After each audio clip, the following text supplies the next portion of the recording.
basically these are the main points of making a good note. In our last class আমি অকনমান কৰিবলৈ চেষ্টা কৰিছিলোঁ but due to network problem অকনমান অসুবিধা হৈছিল আজি তোমালোকক এই ভিডিওটো থ্ৰু দি অকনমান বুজাবৰ কাৰণে চেষ্টা কৰিম আশা কৰোঁ you will be able to have a good understanding. So basically note making হ'ব কি once we are given to make a note we will have one passage এটা আমাৰ হাতত এটা passage থাকিব যেনেকুৱা ধৰণে comprehensionত থাকে. So our first job is to read the passage thoroughly and understand what is all about. Hey passage to kihor uporot. Then these are the 5 steps. Tumaloke boardot dekhisa. These are the 5 steps. So what is the main or foremost step is you have to ask questions and you have to find out answers. Moi last class oto olop kor kane chesta korisilo. Then you have to ask question using the WH words like what, which, where, etc. etc. আৰু সেই প্ৰশ্নখিনি হুদাৰ পিছত will find certain answers সেই এনচাৰ্ছখিনি আমি note কৰিব লাগিব আৰু সেই এনচাৰ্ছখিনি আচলমতে সেই পেছেজটোত আছেনে নাই we have to check it যে আমি সেই পেছেজটোৰ ওপৰত ভিত্তি কৰি আমি যিবিলাক প্ৰশ্ন সুধিছোঁ সেই প্ৰশ্নবিলাকৰ উত্তৰ কিন্তু সেই পেছেজটোতে থাকিব we do not give our personal opinion or personal knowledge to note making তাত থকা বস্তুখিনিৰ ওপৰতে. Then we have to find out the main points. What are the main points? আমি paragraph wise চাব পাৰোঁ আমি paragraph এটা ধৰা হ'ল 4টা বা 3টা paragraphৰ আছে. Then we have to read the first paragraph thoroughly. Then we have to find out the main points. তাৰ গোটেইখিনি বস্তু আমাৰ মেইন নহ'বও পাৰে জেনেৰেলি পেছেজটো সেনেকুৱা ধৰণে দিয়া যায় কিন্তু আমাৰ টাৰ্গেটটো হ'ব we should try to find out the main points যিবিলাক পইণ্টছ আমাৰ main important points. Then we have to find out the related points. যে কেতিয়াবা কি হয় কিছুমান পইণ্ট আন কিছুমানৰ লগত ৰিলেটেড হয় ধৰা হ'ল ফাৰ্ষ্ট পেৰাগ্ৰাফত থকা কথাটোৰ লগত থাৰ্ড পেৰাগ্ৰাফত থকা কথা এটাৰ কেনেবাকৈ নহয় কেনেবাকৈ there is a connection. So' সেই কানেকশ্যনটো সেই ৰিলেটেড পইণ্টটো আমি we can put them together আমি সেইবিলাক গোটেইখিনি একেলগ কৰিব পাৰিম. দেন কি হ'ব আমাৰ থাৰ্ড ষ্টেপটো we have to find out the related points. কোনোবাটো যদি পেৰাগ্ৰাফৰ কোনোবা অংশৰ বেলেগ বেলেগ ধৰণৰ বেলেগ বেলেগ ঠাইত থকা পইণ্টছৰ যদি কেনেবাকৈ নহয় কেনেবাকৈ কিবা ৰিলেশ্যনশ্বিপ আছে আমি সেইটো চাব লাগিব.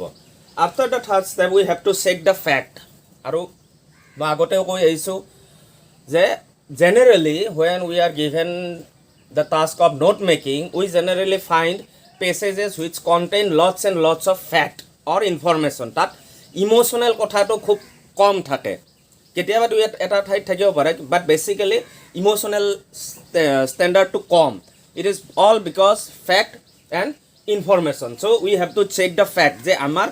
এই তিনিওটা ষ্টেপ কৰাৰ পিছত আমাৰ হাতত গোটেই ফেক্টখিনি আহিছেনে নাই সেই পেছেজটোত যিখিনি বস্তু দিব বিচাৰিছে আমাক যিখিনি বুজাব বিচাৰিছে বা আমাক যিখিনি ইনফৰমেশ্যন দিব বিচাৰিছে সেই গোটেই বস্তুখিনি আমি কৰা কামটোত finding related point finding main points asking কুৱেশ্যনত আমাৰ সেই গোটেই তথ্যখিনি আছেনে নাই we have to check whether we have collected all the fact or not. আৰু যেতিয়া আমি গম পালোঁ যে আমাৰ গোটেই ফেক্ট আহি গৈছে we do not need any more fact any more questions then we go' to the last step or that is the final step we have to give an heading আমি এটা হেডিং দিম what is the passage about এটা short heading which is not necessarily grammatically which should not be necessarily grammatically correct and we after giving the heading we have to number the points আমি points numbering কৰিব লাগিব. points numbering ৰ ক্ষেত্ৰত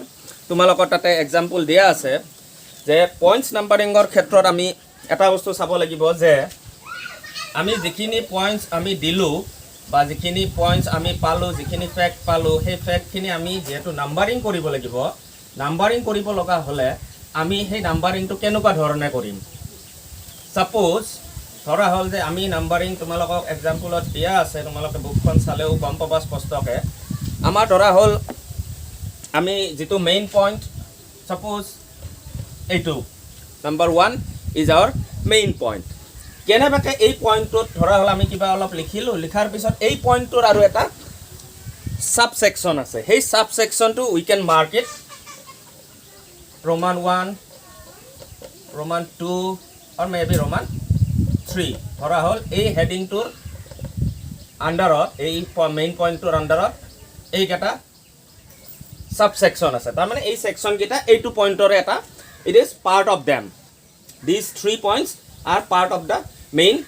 points which we numbered as 1 এক number বুলি দিয়া এই তিনিটা পইণ্ট আছে সাপোজ কেতিয়াবা এনেকুৱা হ'ল যে এই থাৰ্ড পইণ্টটোত আমি আকৌ দুটা বস্তু এড কৰিব পাৰো then we number them as small alphabets A B তাৰমানে যেটো মেইন পইণ্ট হ'ব সেই মেইন পইণ্টটো 1 বুলি যাব তাৰ সাব যিবিলাক সেকশন আছে এইবিলাক এইটো সিস্টেমত যাব আৰু যদি তাৰ কোনোবাটোৰ যদি আকৌ এটা সাব সেকশন থাকে তাৰমানে যেটো ডাবল সাব সেকশন বুলি কয় তাত যদি থাকে তেতিয়া হলে এটো A B এনেকুৱা কৰি যাব আৰু তোমালোকে লক্ষ্য কৰিলে ভালদৰে দেখিবা যে এই নম্বৰ 1 টু জোৰ পৰা আৰম্ভ হৈছে এই কেটা কিন্তু তাৰ পৰা আৰম্ভ হোৱা নাই অকনমান ৰাইট সাইডে গুছি গৈছে সাব সেকশনটো তাৰ পিছত যেতিয়া এই নম্বৰ 3 যেতিয়া আমি দুটা সাব সেকশন পাও A আৰু B সেই সাব সেকশনটো আকৌ কিন্তু ৰাইটলৈকে গৈছে গতি এই লেভেলটো আমি মনত ৰখা উচিত যে যেটো মেইন সেকশন থাকিব হেতু এনেকে যাব তাৰ তলত যেটো সাব সেকশন হেতু অকনমান ৰাইটত যাব আৰু যদি কোনোবাটো সাব সেকশনৰ ভিতৰত আৰু এটা সাব সেকশন থাকে হেতু আৰু অলপমান ৰাইটত যাব তমে এইটো সিস্টেমত লিখিলে দেখাত ভাল হয় জেনাৰেলি এইটো সিস্টেমত লিখা যায় তাৰ বাহিৰে আৰু এটা সিস্টেম আছে তোমালোকৰ কিতাপত আছে কিন্তু হেতুতকে এইটোৰ অলপ কনফিউজনটো কম কাৰণ আখৰবিলাক স্পষ্ট হৈ থাকে তাৰ লগত আৰু এটা ইম্পৰ্টেন্ট কথা হৈছে যে when we are writing note making আমি যিমান পাৰো হিমান নোট মেকিংৰ উদ্দেশ্যটো হৈছে যে কম টাইমত বহুখিনি কথা বুজি পোৱা বা লেখা গতিকে আমি এটা কাম কৰিব পাৰো যে আমি we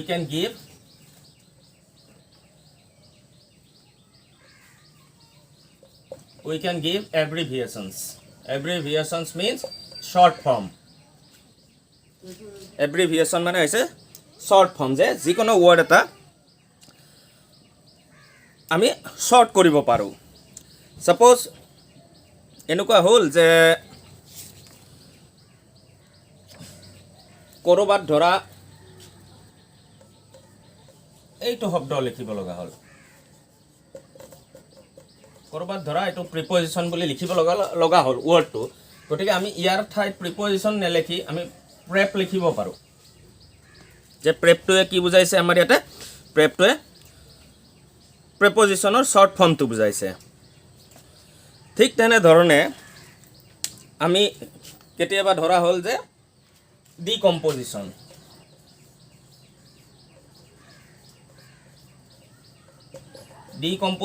ওয়ার্ডটো লিখিব লগা হ'ল আমি ডিকম এনেকৈ আমি শর্ট ফর্মত লিখি থব পাৰো আৰু এনেকৈ শৰ্ট ফৰ্মত লিখি থলে আমি আমাৰ যেটো নোট হ'ব সেই নোটটো খুব শৰ্ট হৈ যাব তাৰ মানে আমি খুব কম কথা তাক এক্সপ্লেইন কৰিব পাৰিম we can explain them in a brief manner কিন্তু এই বস্তুটো মনত ৰাখিব লাগিব যে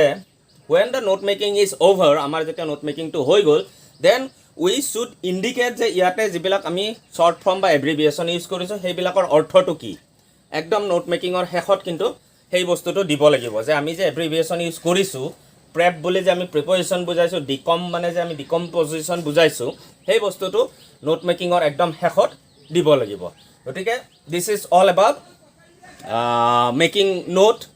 এইটো থিওৰিটিক্যাল বস্তু এইখিনি যিখিনি কইলো এইখিনি থিওৰিটিক্যাল বস্তু তোমালোকে ভিডিওটো চাবা চালে যথেষ্টখিনি বুজি পাবা বুলি আশা কৰিছো মই ইয়াৰে পিছত এটা বা দুটা এক্সাম্পল দিম what is the practical how a note making looks like কেনেকুৱা দেখা যায় নোট মেকিংটো বা প্ৰ্যাকটিক্যালি কৰিলে কেনেকুৱা হয় সেই বস্তুটো মই পিছত নেক্সট ক্লাছত হয়তো বা নেক্সট এটা ভিডিও কৰি তোমালোকক দেখুৱাম এই ভিডিওটো ভালদৰে চাই লবা বুজাৰ কাৰণে চেষ্টা কৰিবা যদি কিবা অসুবিধা পায় মোৰ পাৰ্সোনাল নম্বৰটো আছে তাত মেছেজ দি দিলে হ'ল ঠিক আছে থ্যাংক ইউ